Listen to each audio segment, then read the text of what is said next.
Hola a todos e todas, son Miguel Alonso Diz, son profe, son escritor, son contacontos. Pedironme un vídeo a través de Foampas para que vos animase a empregar o galego. A verdade é que quero dar grazas por iniciativa porque considero que é necesaria, o gallá non o fose, pero bueno, levo moitos anos facendo actividades en centros educativos do país e podo constatar da súa necesidade.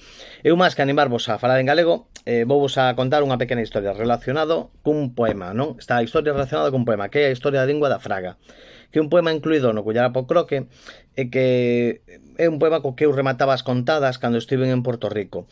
E fun a Porto Rico co tema dos 4 libros que teñamos daquela editados, Lúderos e máis eu, estaban editados en castelán para fora de Galicia, non? Por compromiso noso coa lingua, non permitíamos que se distribuísen aquí dentro en Galicia.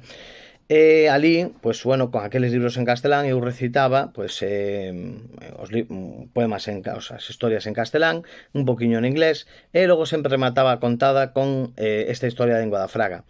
Foi fermosísimo para min comprobar como a moitos kilómetros de distancia unha rapazada que nunca tivera contacto coa nosa lingua, pois se sorprendera ao escoitala e me dixera cousas como que cool es la música de tu lengua, como me gusta, puedes recitarnos más, puedes contarnos más. Claro, non sei, pareceu algo fermosísimo, porque, bueno, eu facíame ilusión compartir ao idioma original no que foran escritos aqueles versos, non?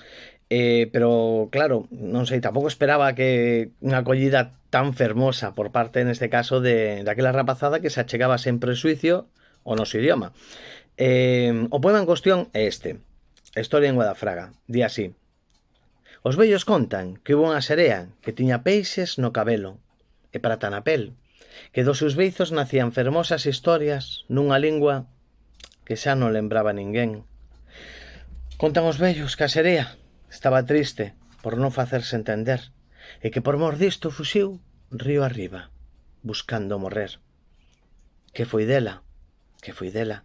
Os vellos contan que atopou a súa niña, boa amiga do Cempés, menciñeira no tempo libre, persoa amable e cortés, que en silencio escoitou a súa historia mentres tentaba comprender as belas palabras saídas desa lingua, fermosa e triste a vez. Os vellos contan que a súa niña xuroulle a serea non a esquecer. É por isto que a lingua da nosa Fraga, Galicia, a vosa lingua, o galego, é un eterno canto de mel. Entón, esta é a historia da vosa lingua, esa metáfora, non, da situación que vivimos, que xa escribín hai anos. Eu máis que animarvos a falar o galego, animovos a que se sades xoaniñas, non, e que vos rebeledes contra esta situación. Un bico enorme a todos e todas vos.